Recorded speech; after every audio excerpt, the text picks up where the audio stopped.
She was the perfect victim, a young mother, vanishing without a trace. 3 weeks later, she returned, bruised, battered, and shackled, a survivor of a horrific abduction. Her story spread like wildfire. The nation held its breath. Who were the monsters behind her suffering? What horrors had she endured? But beneath the bruises and the tears, lay a truth more twisted than anyone could imagine. Because Sherri Papini was never kidnapped at all. For weeks, law enforcement chased shadows, desperate to track down her captors. The public cried for justice. The media painted her as a hero, a woman who had fought her way back from the brink of death. But behind closed doors, detectives weren't convinced. The wounds didn't make sense. The timeline had holes. And then, there was the DNA. A single clue that shattered her entire story. Tonight, we unravel the deception. We step into the mind of a woman who spun a web of lies so intricate, she fooled her husband, her children, and the entire world. This is the story of Sherri Papini, a mother, a wife, a victim, and a liar. November 2, 2016. A quiet neighborhood in Redding, California. Sherri Papini leaves her home for an afternoon jog. She is never seen again. Or so the world believed. Her husband, Keith Papini, returns home to an empty house. Their 2 children wait for a mother who never comes back. Panicked, Keith calls her phone. No answer. He texts. No response. Hours pass, dread sets in. By nightfall, Sherri's phone is found discarded on a quiet country road, her headphones tangled beside it. The screen, smeared with strands of her golden hair. A struggle? A kidnapping? The search begins.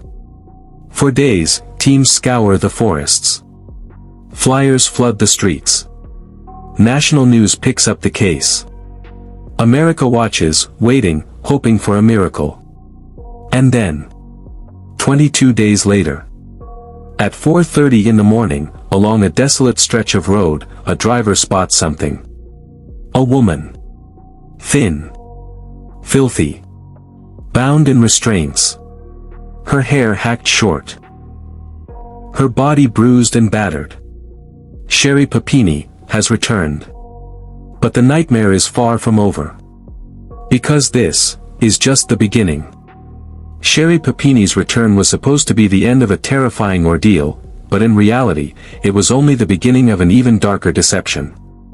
As she sat with investigators, her story unfolded, one of horror, captivity, and abuse.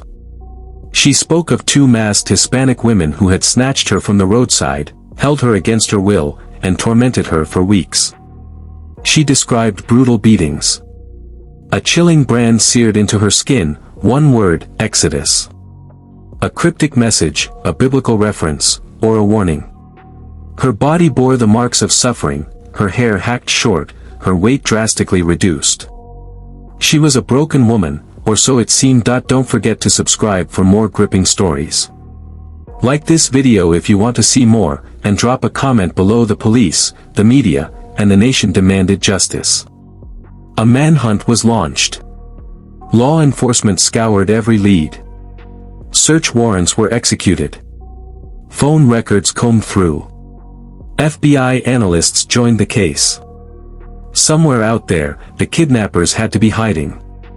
Somewhere, 2 ruthless criminals were walking free. But something wasn't right. Behind closed doors, detectives weren't convinced. The wounds, too calculated. The timeline, too convenient. The story, too perfect. Then came the DNA. A breakthrough. A single male profile, recovered from Sherri's clothing. Not her husband. Not a stranger. A match. James Reyes. An ex-boyfriend. A man from Sherri's past. And when detectives knocked on his door, the truth unraveled. There had been no abduction. No masked captors. No tormentors lurking in the shadows. Sherri Papini had spent those 22 days not in captivity, but in the comfort of Reyes' home. She had inflicted her own injuries, starved herself, burned herself, cut her own hair. All for a lie. For attention. For sympathy. For a fantasy spun so tightly, even she seemed to believe it. The world was stunned. 6 years after her supposed kidnapping, on March 3, 2022, Sherri Papini was arrested. The nation watched as the woman who had once been the face of survival, became the face of deception. 6 weeks later, she admitted it all. Mail fraud. False statements. A hoax that cost investigators thousands of hours and the state of California hundreds of thousands of dollars. In September 2022, justice was served. 18 months in prison. 3 years of supervised release. Ordered to repay over $300,000. And the consequences didn't end there. Her husband, Keith, shattered by betrayal, filed for divorce. He fought for sole custody of their children, determined to shield them from the wreckage of their mother's lies. A family destroyed. A community deceived. And a nation left questioning. Why? What drives someone to create a nightmare, and make the world believe it? Sherri Papini had vanished once. But when she reappeared, she wasn't the same woman. Because the truth is, she had never been a victim at all. The truth had finally surfaced. For years, Sherri Papini had been the tragic heroine in a terrifying saga of abduction and survival. But now, as the walls closed in, the evidence told a very different story, one she could no longer escape. Investigators had already begun to doubt her, but it was science that delivered the final, damning blow. DNA. 2 distinct profiles. 1 male. 1 female. Neither matched Sherri. Neither matched her husband, Keith. The FBI ran the samples through their most advanced databases. They scoured the National DNA Registry, the Combined DNA Index System, CODIS, searching for any possible match. Nothing. For years, the case had gone cold. Then, in 2022, a breakthrough. One of the DNA samples found on Sherri's clothing came back with a match. Not from a dangerous kidnapper.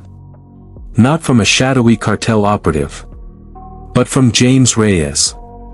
Her ex-boyfriend. A man from her past, now pulled into the spotlight of a deception so elaborate, so intricate, that even he hadn't fully grasped the scale of the lie. When authorities confronted Reyes, he didn't hesitate. He confirmed everything. Sherri had not been abducted. She had been with him the entire time. She wasn't chained in some hidden basement. She wasn't being tortured by masked assailants. She was safe. By choice. She had planned it. Executed it. Lived it. And she had done it all to escape. Not from kidnappers. But from her own life. The truth was undeniable. And on March 3, 2022, the FBI made their move. Sherri Papini was arrested. The nation, once captivated by her survival story, now watched in disbelief as she was led away in handcuffs. Her crime? Lying to federal agents. Defrauding the government. Manipulating her family, her friends, and an entire country into believing a nightmare that never existed. In April 2022, just 6 weeks after her arrest, Sherri stood before the court. She could no longer run. No longer hide. No longer cling to the web of deceit she had so carefully woven. She pleaded guilty. 1 count of making false statements. 1 count of mail fraud. 33 other charges were dropped in exchange for her confession.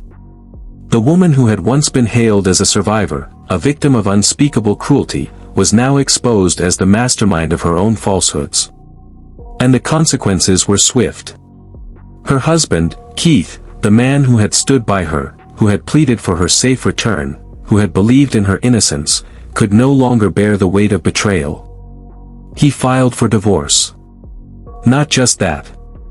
He fought for full custody of their children, determined to shield them from the wreckage of their mother's lies. And then came her sentencing. September 2022. Sherri Papini stood before the judge, her voice trembling as she spoke words of regret. She apologized. She accepted responsibility. But was it genuine remorse? Or just another performance? Her attorney pointed to past mental health struggles, pleading for leniency. But the court had no patience for excuses. 18 months in federal prison. 3 years of supervised release. And the cost of her deception? A staggering $309,902 in restitution. Money wasted on a wild goose chase. Hours of investigative work poured into a lie. Resources drained. A community misled. For what? For attention. For an escape. For a story she could control. In August 2023, after serving her time, Sherri was released to a halfway house. A free woman. But her name was forever tarnished. The media had once told her story with sympathy, with urgency, with desperation. Now, they reported the truth with equal fervor. The disappearance that had gripped a nation was now a cautionary tale of deceit. Podcasts dissected every detail. Documentaries exposed the elaborate ruse. Even Hollywood took notice. In 2023, Lifetime released Hoax, The Kidnapping of Sherri Papini, a dramatized retelling of the infamous hoax. But no film, no interview, no headline could truly capture the impact of her lies. A family destroyed. A community betrayed. And a nation left wondering. How far will someone go to escape their own reality? Sherri Papini disappeared once. But the person who came back wasn't the woman the world thought she was. Because she had never been a victim. She had always been the villain. The world had moved on. Or so it seemed. Sherri Papini, once a symbol of survival, had faded from the headlines. But the fascination with her story, the deception, the unraveling, the sheer audacity of it all, was far from over. The case wasn't just another hoax. It was a psychological puzzle, a masterclass in manipulation, a tale of a woman who had played the victim so well that even the most seasoned investigators were momentarily fooled. And now, the world was ready to dissect it all over again. June 19, 2024. A deep dive into the case that left America questioning everything it thought it knew about truth, trauma, and trust. But Sherri's name wouldn't just be confined to true crime documentaries. No, her infamy had seeped into pop culture itself. Even the rap god himself, Eminem, couldn't resist taking a shot. In his song Houdini, he spits the line, "Caught sleepin' and see the kidnap pin, never did happen, no, like Sherri Papini, Harry Houdini, I vanish into the thin air as I'm leaving like," her name, once spoken with sympathy and sorrow, was now synonymous with illusion. A modern-day Houdini, not for an escape, but for a lie so brazen, so theatrical, that even years later, it still captivated the masses. And then came 2020's. A special edition. A 2-hour deep dive. A meticulous breakdown of how the lies crumbled under the weight of cold, hard evidence. It was a story that had begun as a mystery, twisted into a horror, and ended in disgrace. She had been the woman who vanished. The woman who returned. The woman who had endured the unthinkable. Until the truth emerged. The bruises. Self-inflicted. The weight loss. Deliberate starvation. The branding. Done by her own hand, or with the help of her ex-boyfriend, who, to this day, insists he was just a pawn in her game. The entire world had been played. And the cost? 18 months behind bars. More than $300,000 in restitution. A husband who left. Children who now bore the weight of their mother's deception. A reputation forever tainted. September 19, 2022. The day of her sentencing. Cameras flashed as Sherri Papini stepped into the federal courthouse, no longer the fragile, helpless mother the world had once rallied behind, but a convicted felon. Before the judge, she stood silent, then finally spoke. Her voice, once used to weave elaborate lies, now cracked under the weight of her own words. I am guilty of lying. I am guilty of dishonor. I stand before you willing to accept, to repent, and to concede. What was done cannot be undone. But was it enough? Could an apology undo the years of deceit? The wasted resources? The damage inflicted on real victims of abduction who would now face even greater skepticism? Could anything erase the betrayal?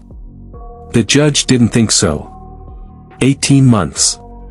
Twice the time prosecutors had recommended.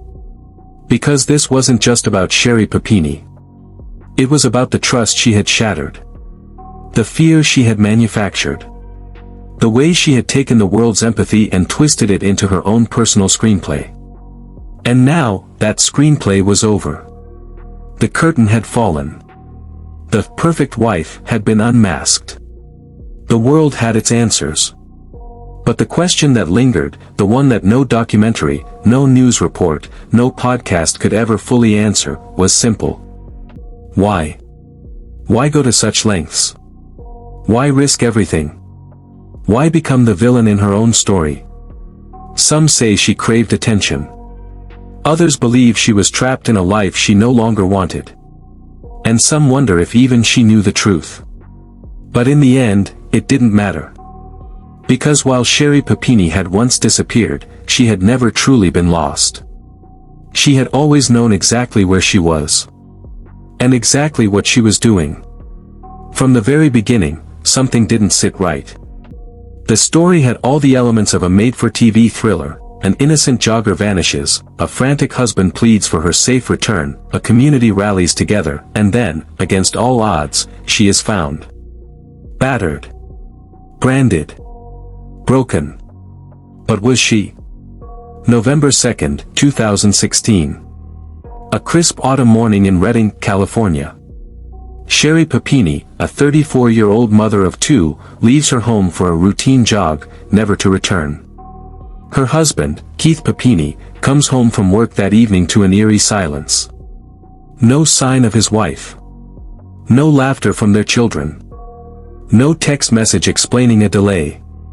Panic grips him. He dials her phone, no answer. Desperation mounting, he activates Find My iPhone. And then, there it is. Sherri's phone. Her earbuds. Neatly placed at the intersection of Sunrise Drive and Old Oregon Trail, about a mile from home. The earbuds? Wrapped loosely around the device, as if set down deliberately. Something was wrong. The authorities are called. Don't forget to subscribe for more gripping stories. Like this video if you want to see more, and drop a comment below. The search begins. Flyers go up. Volunteers comb through the surrounding woods. Helicopters hover overhead. News outlets pick up the story, and soon, the entire nation is gripped by the mystery of the missing mom. Keith Papini, heartbroken, appears on television, his voice shaking as he pleads with the public. It is excruciating. I don't like to think too much about it because I just assume that I'm going to get a phone call any second or she's going to show up at my house. A GoFundMe campaign is launched. Donations pour in. Nearly $50,000 raised in mere days. And then, 3 weeks later, on Thanksgiving morning, Sherri Papini is found. 146 miles from home. Disoriented. Malnourished. Covered in bruises. A chain around her waist. A Bible verse branded into her shoulder. The world gasps. Keith Papini, overwhelmed with emotion, tells reporters, the bruises were just intense. She's always had very long, blonde hair. They chopped it off. She is rushed to the hospital. Investigators wait anxiously for her statement. The answers to the burning questions: who did this? Why? Where had she been? And when she finally speaks, the story she tells is harrowing. Two women. There was an older one and a younger one. They were Hispanic. They spoke Spanish a lot. She describes being abducted at gunpoint. Forced into an SUV. Chained up in a dark, unknown location. She claims they starved her, beat her, and branded her like cattle. A chilling tale. One that sends the media into a frenzy. One that reignites fears of human trafficking rings lurking in suburban America. One that has law enforcement scrambling to track down the faceless kidnappers. But as investigators press for details, Sherri grows hesitant. Reluctant. Guarded. I don't know you guys. I don't know if you're in my corner. I know my husband. I know my husband's in my corner. Detectives begin to sense something is off. Why was she so vague? Why did her injuries seem strategic? Why did her hair appear to have been cut in a way that suggested she had done it herself? They need more information. They need to piece together the puzzle. But one thing is already becoming clear. Sherri Papini had returned. But the truth? That was still missing. For weeks, investigators scoured every lead, but the so-called kidnappers remained ghosts. No evidence, no traces, just the haunting story Sherri Papini had spun. And the problem? Her story had cracks. Big ones. A full year passed before law enforcement had enough information to release composite sketches of the supposed suspects, 2 Hispanic women, faces shrouded in mystery, their descriptions frustratingly vague.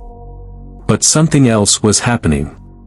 The fear Papini's story unleashed wasn't just felt in her small Northern California town. It spread like wildfire through the Latino community in Redding. Alan Ernesto Phillips, co-founder of the Northern Hispanic Latino Coalition, told ABC News, Latino women were fearful that they might look like one of those people in the sketch. Innocent women worried about being misidentified, about being unfairly targeted. Sherri Papini's story wasn't just a lie, it had consequences. But for law enforcement, the inconsistencies kept piling up. They questioned her bruises, her injuries, the peculiar branding on her shoulder. Sherri had multiple explanations for it, each one shifting like sand beneath the investigators' feet. And then, a breakthrough. When Papini returned home, investigators had collected her clothing. Every fiber, every inch, was scrutinized for biological evidence. And they found something. Male DNA. But whose? The FBI ran it through CODIS, the National Criminal DNA Database, searching for a match. Nothing. No hits. No known criminals. Still, the discovery raised questions. If her captors were women, why was there male DNA on her clothes? Investigators kept digging. They turned to her phone records. And that's when things got really interesting. In the days leading up to her alleged abduction, Sherri Papini had been in touch with several men. Some were old friends. Some were more than that.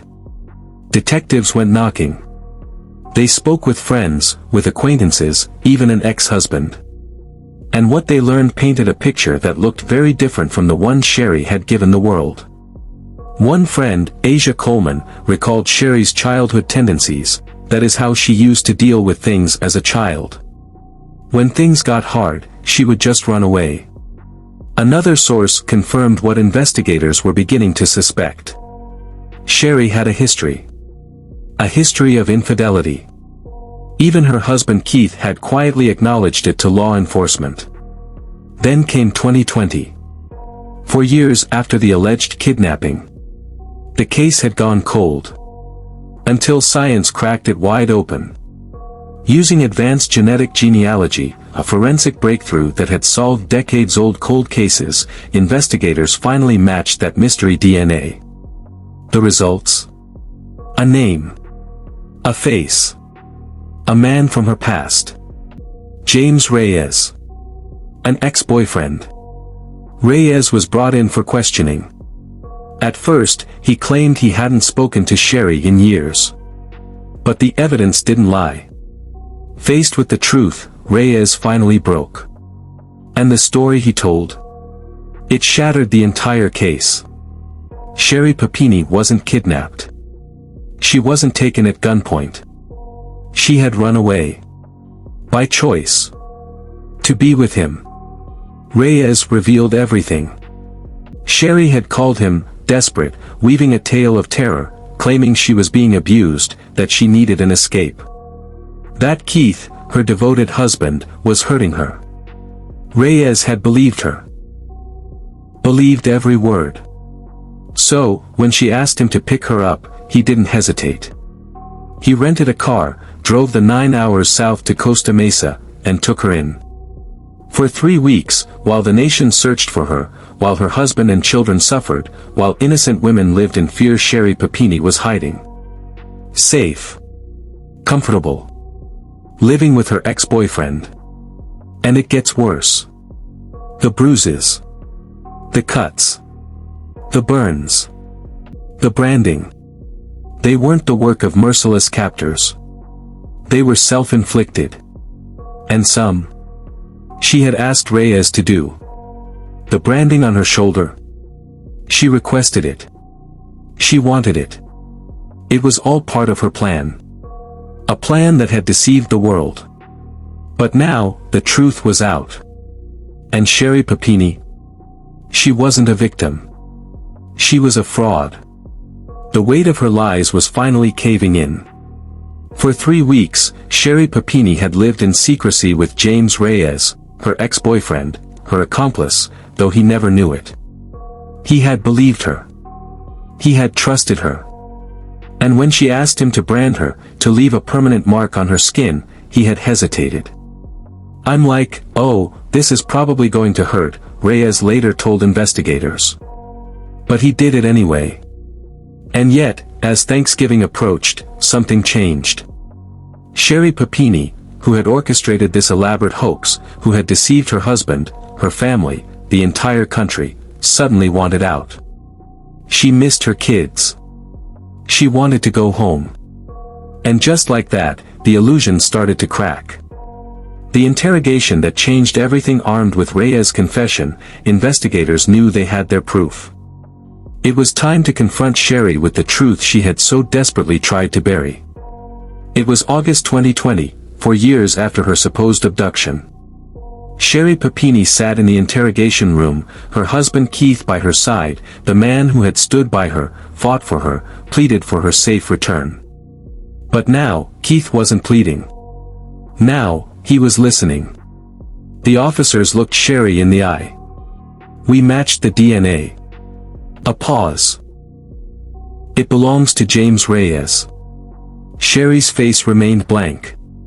They pressed on. "He told us everything. He told us you were never kidnapped. You were hiding. With him." Sherri shifted. Her voice wavered. "I don't understand, there's no way this is James." And then, something strange. "He loves me." Keith's head snapped toward her. "He loves me." The words hung in the air like a dagger aimed straight at his chest. Keith Papini had spent 4 years living under the shadow of his wife's disappearance. 4 years raising their children, defending her, standing in front of cameras, begging for answers. And now, the truth was staring him in the face. Keith rose from his seat, his voice breaking. "I'm the idiot husband who stayed around the whole time." And then he was gone. Keith Papini filed for divorce in 2022. The cost of a lie, but the damage went far beyond a broken marriage. The government had spent hundreds of thousands of dollars searching for Sherri. Helicopters, search teams, forensic experts, resources that could have gone to real victims, real missing persons. The total? Over $300,000. Money wasted. Money stolen. Because it wasn't just law enforcement's budget that had been drained. Sherri Papini had collected money, from the California Victims' Compensation Board, from Social Security disability income, even from GoFundMe donations given by people who truly believed she had suffered. She had taken their sympathy and turned it into profit. The betrayal that cut the deepest in Reading, the town that had rallied for her, the anger was palpable. Terry and Marilyn Smith, whose own daughter, Tara, had been missing since 1998, felt an unbearable sense of betrayal. "It just kind of makes a mockery out of anyone who's really lost a person," Marilyn Smith told reporters. But for the Latino community, the damage was even worse. Alan Ernesto Phillips, a community leader, didn't hold back. "There are no dangerous, masked, gun-toting Hispanic Latino women here, wanting to abduct your children, especially if they're white." Sherri Papini's lie had fueled fear. It had fed into stereotypes. It had vilified innocent people. And now, she was finally paying the price. The sentence that marked the end in March 2022, Sherri Papini was arrested and charged with making false statements and mail fraud. In court, U.S. District Court Judge William Shub did not mince words. "I would ask rhetorically, who is going to employ her in the future?" It was a valid question. Who would ever trust her again? Her punishment? 18 months in federal prison. $309,000 in restitution. And a legacy forever stained by deception. Keith Papini, now free from the web of lies that had consumed his life, released a statement: "My current focus is on moving on and doing everything I can to provide my 2 children with as normal, healthy, and happy of a life as possible." And as for Sherri, on November 8, 2022, she walked into a federal prison to begin her sentence. No cameras. No fanfare. No kidnappers. Just a woman who lied, and finally got caught. If you enjoyed this deep dive into true crime, don't forget to subscribe for more gripping stories. Like this video if you want to see more, and drop a comment below. What do you think about this shocking case? Let's discuss.